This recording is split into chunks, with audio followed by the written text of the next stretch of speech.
네, 그것도 저염병 증세에서 대부분 많이 나타나는 문제예요. 약 먹으면 잘 없어져요. 약 먹으면 없어졌는데도 계속 그 소리 한다면 잘못하면 약만 세요. 조울병은 조현병이라고 진단받은 사람은 관심 안 가져도 돼요. 쓸데없이 약을 조울병 약만 안 먹으면 됩니다. 조울병 약으로 우리가 많이 쓰는 경우가 리치움, 그 다음에 오르필, 발프로이트,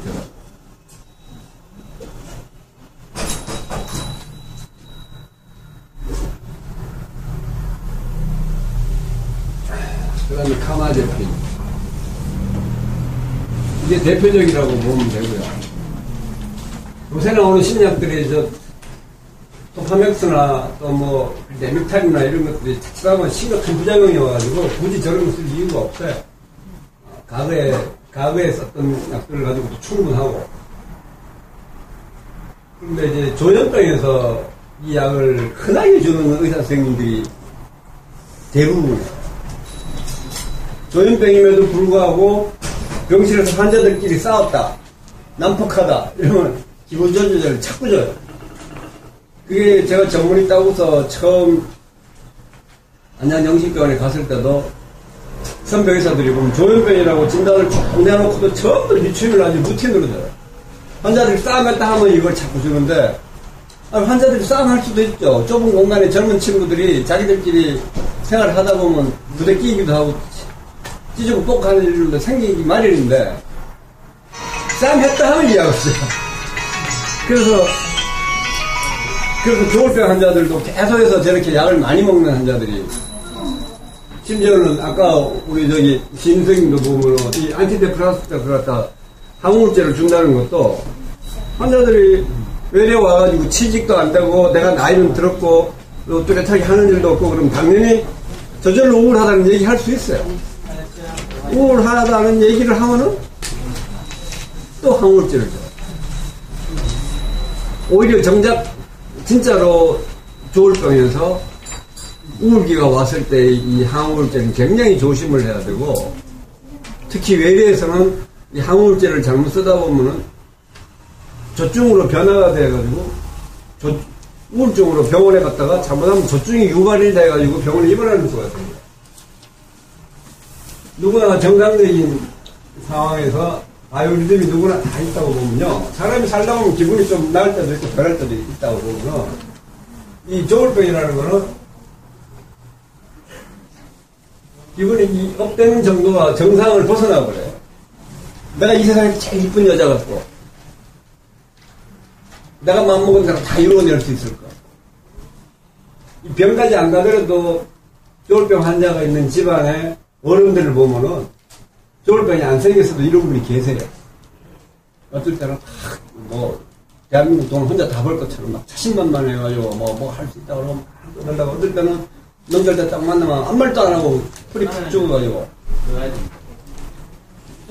그래서 이 우울증 기간이 이렇게 오면은 이때는 굉장히 심각해요.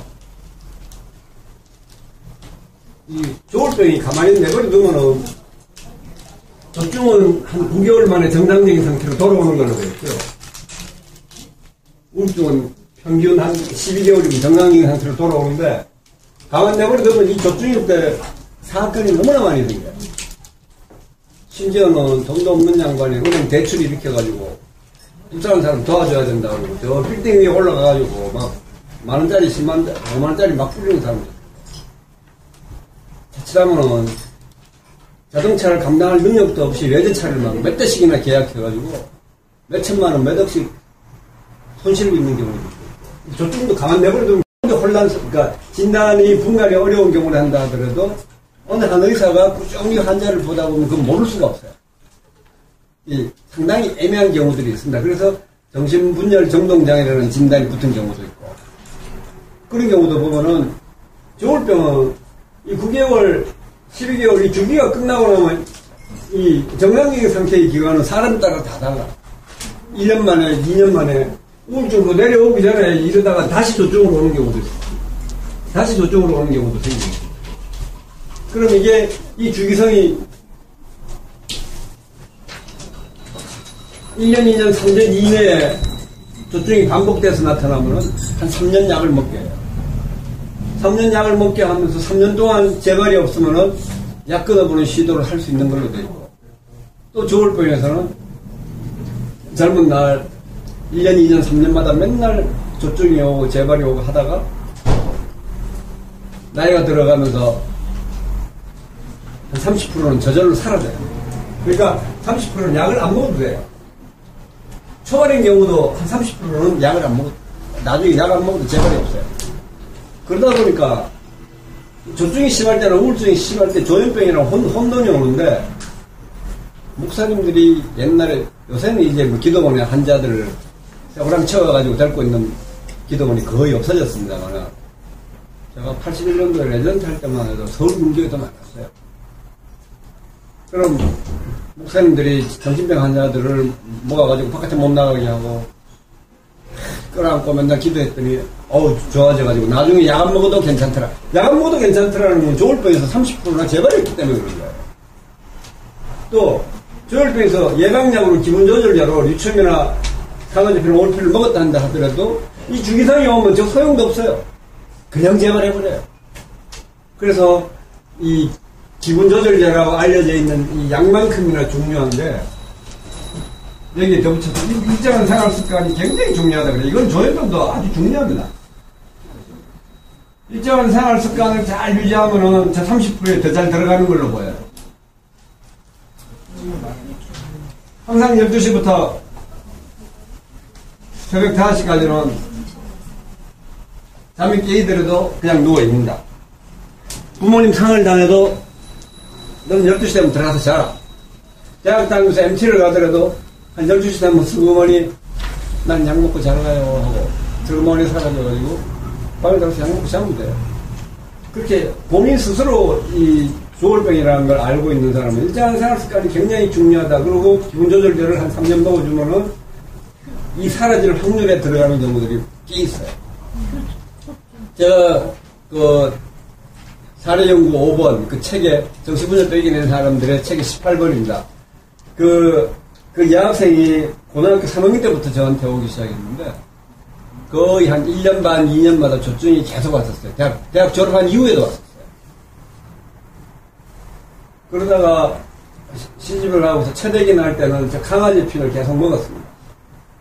한 400ml 계속 먹었는데 건강한 아들 낳았었고요. 두 번째 임신을 하면서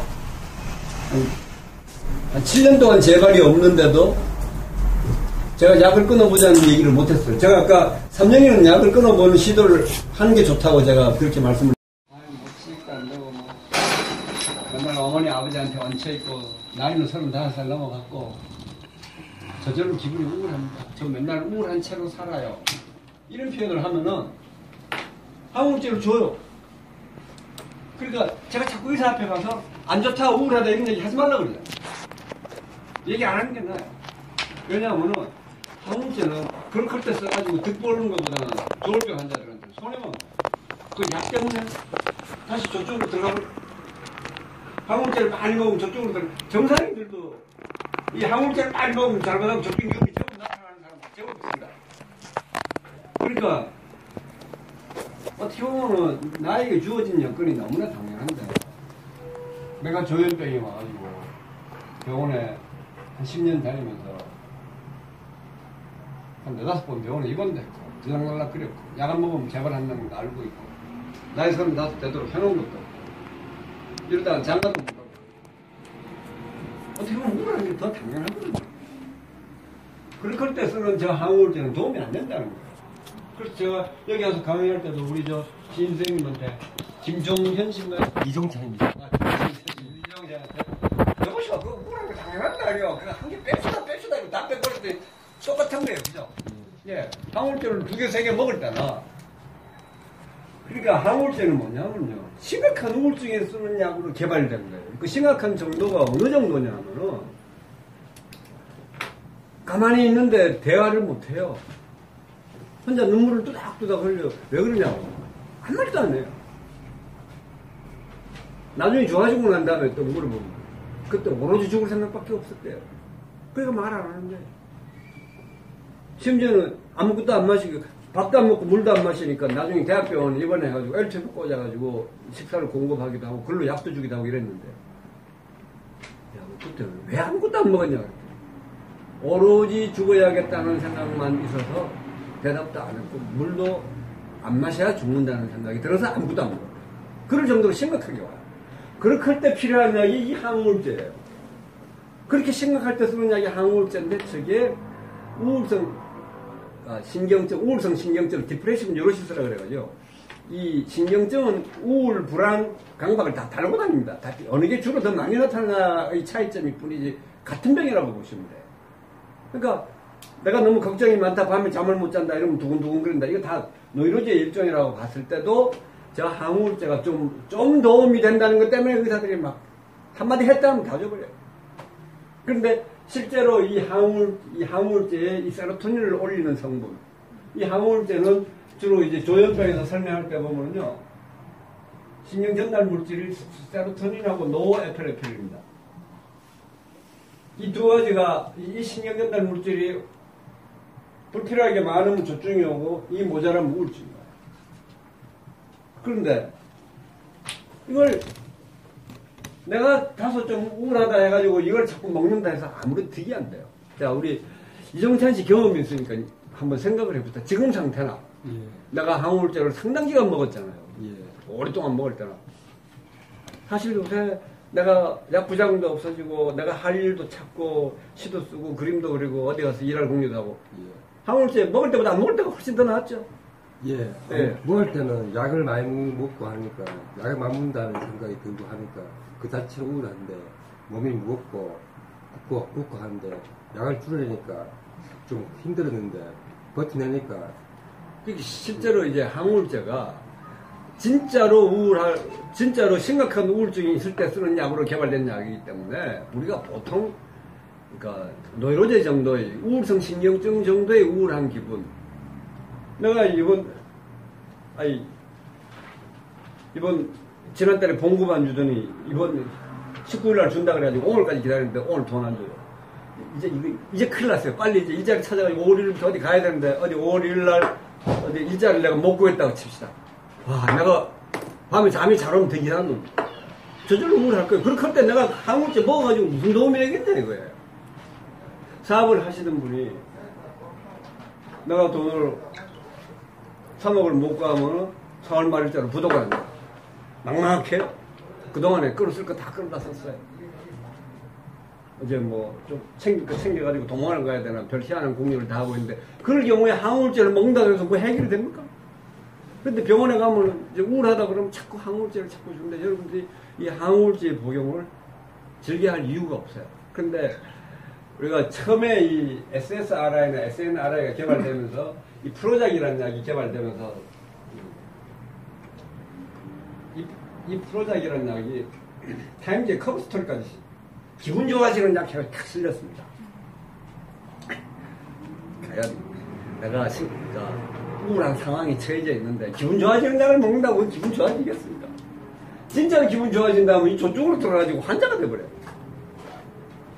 그런데 또 이 약에 또 이 항우울제들의 장점이 뭐가 있냐면은 우울증 약들이 사람이 우울증이 오면 움직이지 않고 꼼짝하지 않고 맨날 들어놓고 하다 보니까 그걸 좀 세로토닌이나 노에피네프린 올라가면 좀 움직이게 한다는 역할로 보면은 기분이 조금 나아질 수 있겠죠. 그러니까 이게 살 빼는 약으로도 많이 사용해요. 대부분의 많은 항우울제 요새 새로 개발된 SSRI나 SNRI 계통약들을 SSRI는 세로토닌만 올리는 약이고요.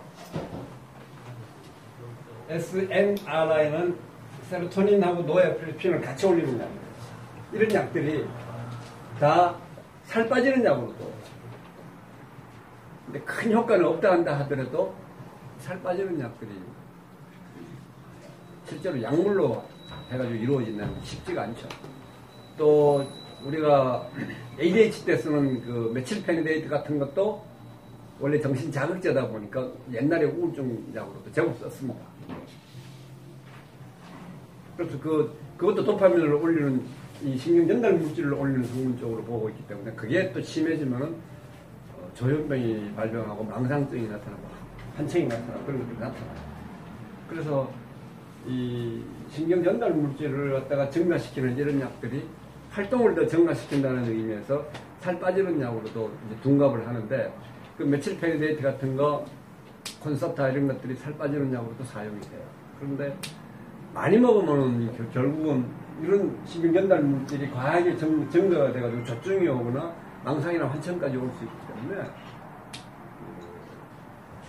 다이어트 하는 데서도 음식으로 조절하는 게 더 근본적인 방법이지 식사량을 줄이고 그럴 수 있는 걸 그렇게 할 때 조금씩 도움되는 이제 보조제로 쓴다고 생각하면은 뭐 소량을 복용할 수도 있겠습니다만은 조울병에서 외래에 와가지고 저 우울한데요. 이 얘기를 그 얘기를 들으면서 이 항우울제를 쓰면은 자칫하면은 조증이 유발돼서 정신병원에 입원까지 하게 된다. 실제로 우리가 외래를 쭉 보다 보면 조증으로 오는 환자들이 그런 환자들이 한 10명 조증으로 입원하면은 꼭 한두 명은 있어요. 꼭 한두 명은 병원 다니면서 자꾸 우울하다는 것 때문에 항우울제를 계속해서 먹다가 이 항우울제도 좋아지면 빨리 그러니까 줄여주고 끊어줘야 됩니다. 이 항우울제를 회복됐는데도 계속해서 쓰고 있으면 결국 조증으로 가게 만드는 결과가 되기 때문에 이 조울병에서 이 항우울제의 복용은 상당히 조심해야 되는 건 맞는데 의사한테는 또 어려운 문제가 또 있습니다. 말도 안 하고 아주 눈물 뚜닥뚜닥 흘리고 아무것도 안 먹고 분명한 우울증이면 뭐 급하게 빨리 써야 되는데 외래 와가지고 자꾸 저 살고 싶지도 않아요. 우울해요. 뭐 어떻게 하면 좋아요. 잘못하다가 저쪽으로 가겠다 싶으니까 항우울제를 안 줬다가 만약에 자살을 하거나 뭐 자살 시도했다가 병신된 처럼 딱 나타나면은 그 부모한테 듣는 원망을 또 어떻게 하겠습니까?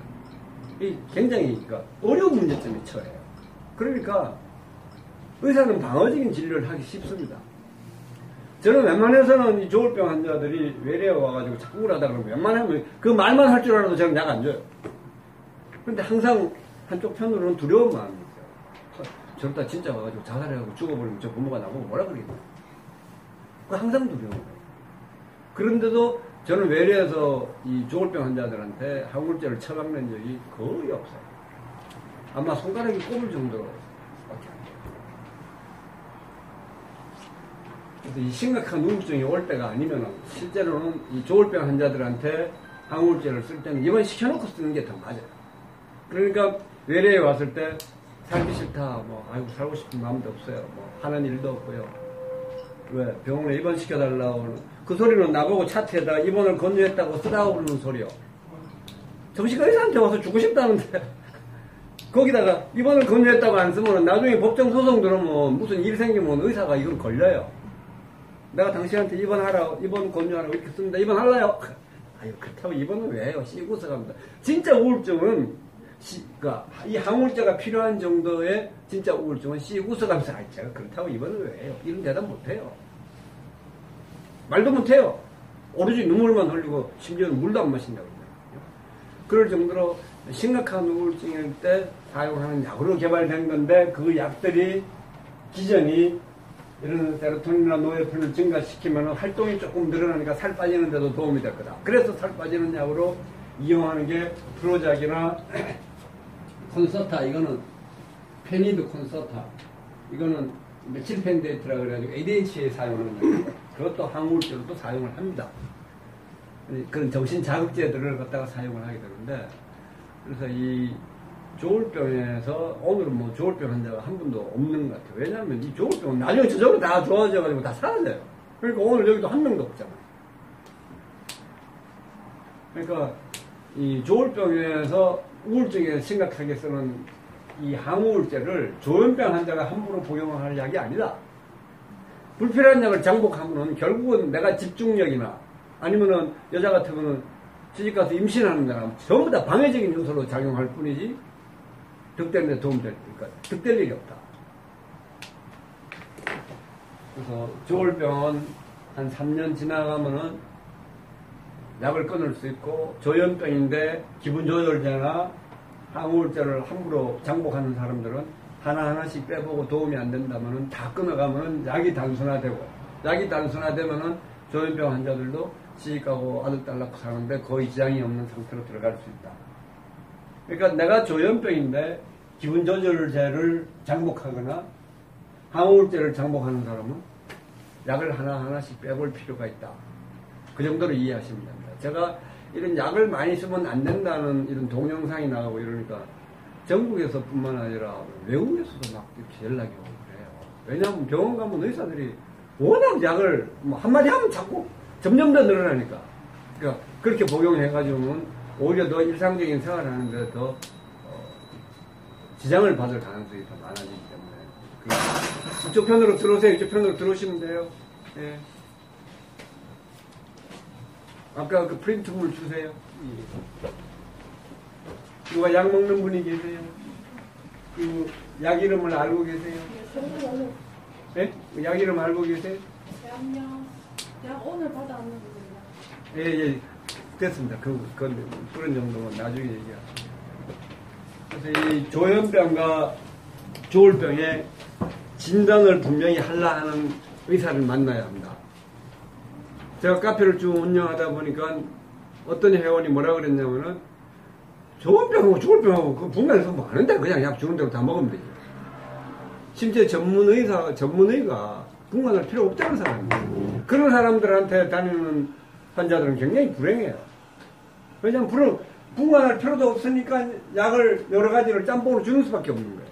그런데 조현병은 항정신병 약물만 달랑 먹으면 우리 저 이종찬 씨처럼 이거 활동 7.5 먹던 것도 2.5만 복용하고 이거 다 떨어져나가는 거예요. 항우울제도 필요 없고 안정제도 필요 뭐 항불안제도 다 필요 없는 거예요.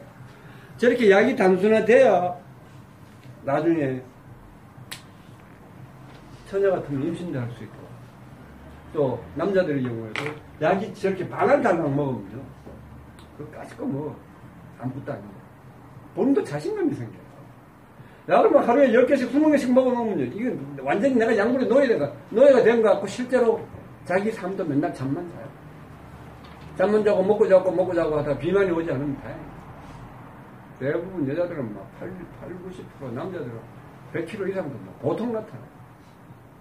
그래서 꼭 필요하지 않는 약은 하나씩 줄여나가면서 다 조현병은 항정신병 약물만 먹게 돼 있고 조울병은 나중에 다 안정되면은 이 기본 조절제만 먹게 돼 있고 조증이 심할 때는 이 항정신병 약물을 같이 씁니다. 오늘 내가 이걸 항정신병 약물 프린트해가지고 드린 것도 이 조증이 심할 때는 주로 이 클로르포마틴이나 할로페리돌 이런 세데이션이 강한 약을 잘 써요.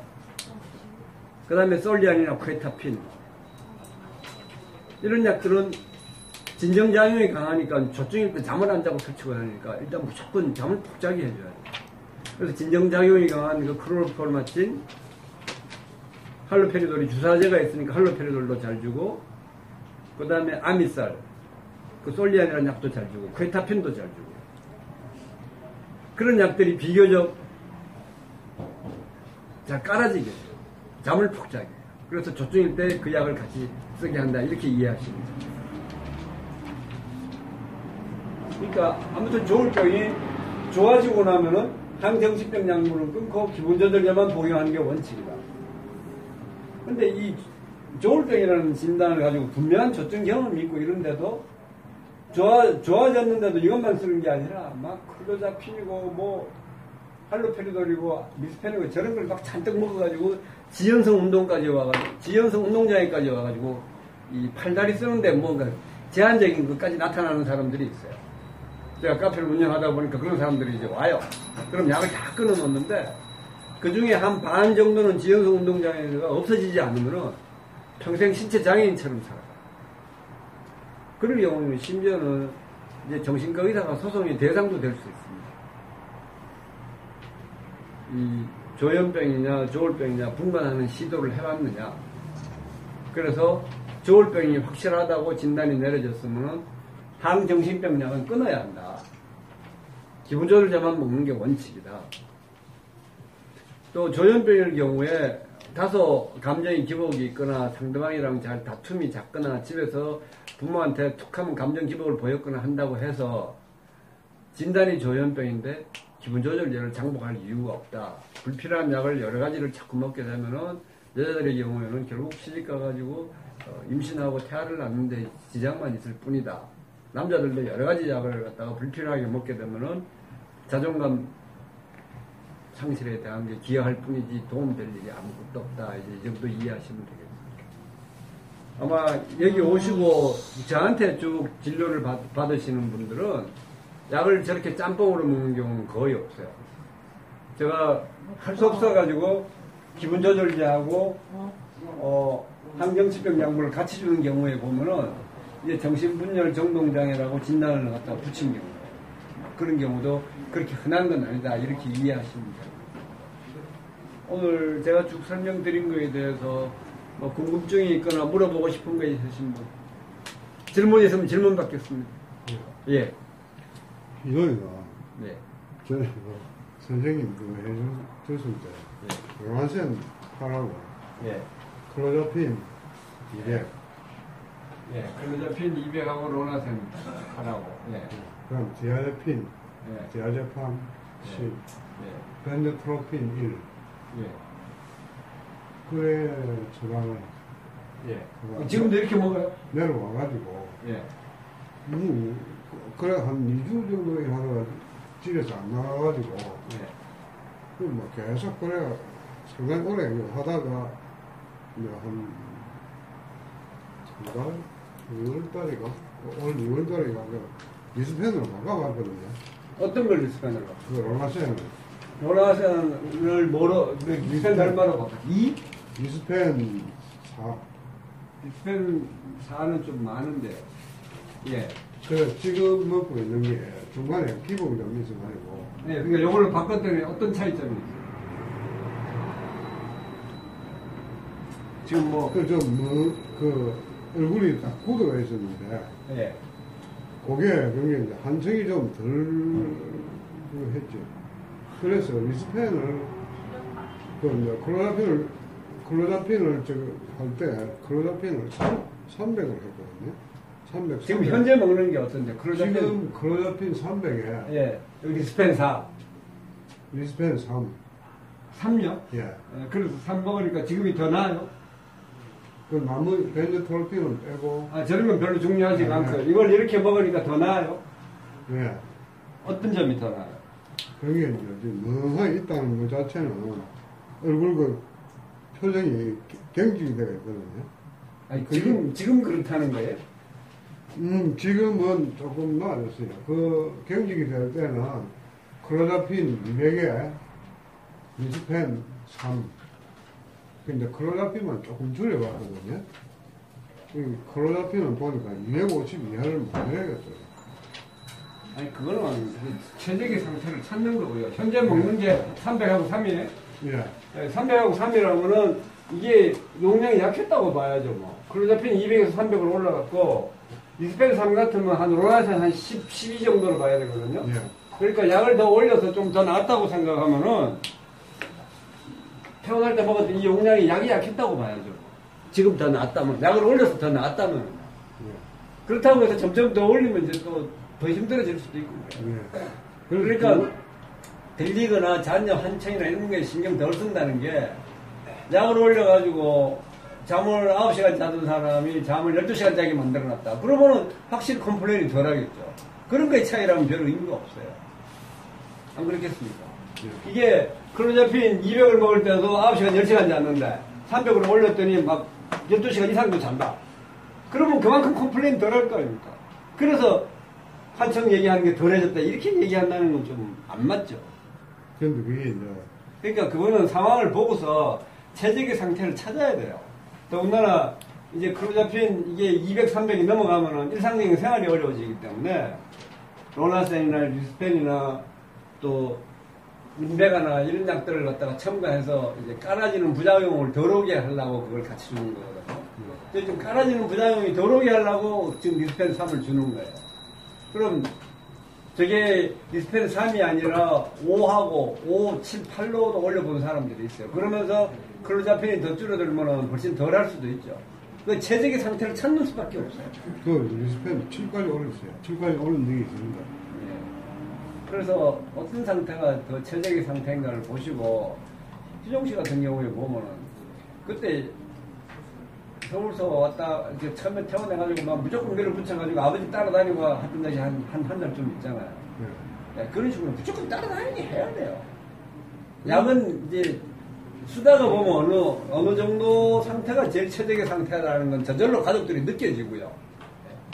그 다음에 약을 끊지 않는 상태에서 어느 정도 용량이나 어느 정도 조합이 최적의 상태냐는 거는 그건 그때 해보는 수밖에 없어요. 또 사람마다 다 다르고.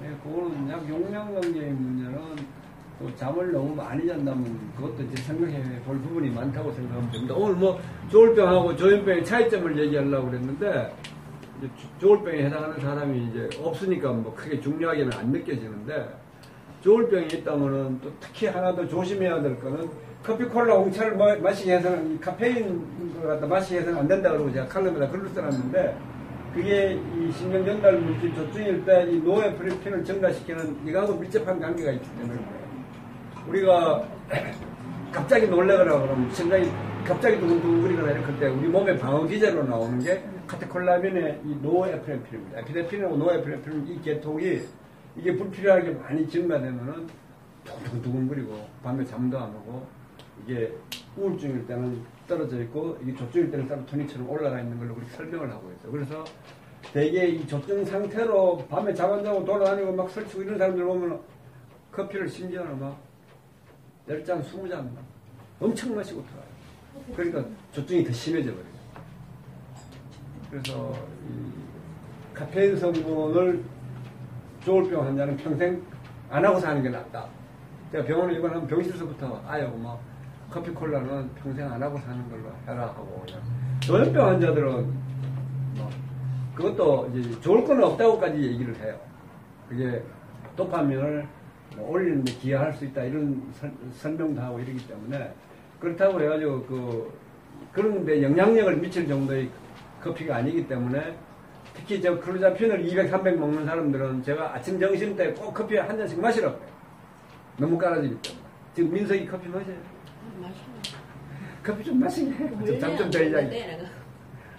그래도 이 클로자핀 200, 300을 할 수 없이 200, 300 이상 쓰는 사람들은 커피를 마셔서라도 잠을 좀 덜 자면 좋겠다. 그런 표현을 쓰고 그래. 그러니까 조울병일 때는 마시면 안 된다. 뭐 이 정도로만 이해하고 계십니다. 또 궁금증이 있으신 분? 근데 우리 애 같은 경우에는 클로자핀을 좀 300 먹을 때나 250 먹을 때나 400 먹을 때나 잠자는 건 거진 일정해요. 잠자는 시간이. 네. 일정하고 이제 지금 좀 밖에 나가 운동을 그런 건 어떻게 해야 되나요? 그 잠자는 시간 증세가 마찬가지라면 적게 먹는 게 낫죠. 적게 먹고 이렇게 사람들이랑 어울리는데 뭐 데이케어 센터나 이런 데나 네. 그러니까 같이 어울리는데 자꾸 어울리게 해주는 게 제일 낫겠죠. 그러니까 약을 늘려서 더 득보는 게 없다면은 적게 먹는 게 낫죠. 그리고 자꾸 일상적인 생활에 들어가도록 이렇게 유도하는 거예요. 잠하고는 상관이 없습니까? 약을 늘이나 줄이나요? 아니에요. 그건 관계가 있습니다. 아무래도 약 늘리면 더 자죠. 이제 어떻게 보면 좀 만성적으로 많이 먹으니까 네. 그게 길들여져서 그렇다고 봐야죠. 그러니까 대부분 약 늘리면 엄청 더 많이 자요. 그러니까 이제 너무 고용량을 오래 먹으니까 이렇게 먹거나 저렇게 먹거나 별 차이가 안 난다 하면 그렇게 느낄 뿐이죠. 수영씨 뭐 궁금한 거 없어요? 없어요? 약 잘 먹으면은 뭐 병원 다 예방될 수 있다 이렇게 이해하셔도 돼요. 뭐 뒤에 가능합니까? 원캐. 완쾌라는 의미를 진단이 뭡니까? 조현병입니까? 조울병입니까? 두 가지 다 있는 것 같아요. 지금. 그런 병명은 없어요. 없어요. 조현병은 조현병이고 조울병이면 조울병이 그런 병명은 없습니다. 둘 중 하나는 틀린 진단입니다. 뭐 우울 없다고 인구의 1%밖에 안 생기는 병들이 둘 다 생기겠어요. 그런 거 없거든요. 그리고 조울병이라고 얘기하려고 그러면은 뚜렷한 조증이 있어야 돼요. 막 기분 좋아서 설치고 다니고 말이 많고 이런 얘기 있었어요? 그런 거 없어서는 조현병. 저녁에 조금 막 그렇더라고요. 그런 정도 가지고는 조울병이라고 그러지 않아요. 그러니까 조증은 아주 대단해요. 하도 잘난 척하고 떠들고 돌아다니기 때문에 모를 수가 없어요. 그럴 정도면 조현병입니다. 조울병 아닙니다. 갑자기 기분이 막 좋아지고. 갑자기 기분 글쎄요. 그건 나중에 주치 선생님하고 상의하세요. 예. 뚜렷하게 이 조증 증세는 워낙 이렇게 특이하기 때문에 모를 수가 없어요. 아무리 혼란이 있다 한다 하더라도 잘난 척하고 말이 많고 떠들고 돌아다니고 잠 안 자고 돌아다니도 피곤해하지도 안 하고 아주 기가 솔봐서 못 살아요. 집에서만 막 말이 날개를 닿면서 따르르하고 막 말이 얼마나 빨라지는지 몰라요. 그런 게 아니라면 조증이 아닙니다. 그렇다면 시적으로 약간 좀 그런 거 가지고는 조울병이라고 그러지 않습니다. 조증은 이 말에 날개를 달았다 하는 정도가 다다다다 그래요. 다다다 그리고 굉장히 말이 빨라지고요. 또 잘난 척을 너무 많이 해요. 내가 IQ가 200이라고 그러고 뭐 얼마나 떠들어대는지 몰라요. 그래서 그 조증은 모르기가 어렵습니다. 대부분은 이제 조현병도 의사들도 조울병이라고 그냥 얘기해버리는 경우들이 많은데 그건 이제 올바른 방법이 아니고 진단은 하나를 선택했다가 틀릴 때 고치면 되는 거예요. 그래야 약이 단순화될 수 있는 거예요. 나중에 끝나고 난 다음에 뭐 약 얘기하셔도 되고 또 뭐 질문 없으면 그만 끝내는 걸로 하죠. 또 먹는 약 아까 처방전 있으면 한번 줘보십시오. 처방전 없어요? 근데 질문제는 안 가져갖고 약을 가져요. 네, 먹는 약 한번 줘보십시오. 네, 뭐 공식적인 얘기는 끝내는 걸로 할게요. 그걸 왜 해? 지금 산대로 밀고 있는 거야. 원래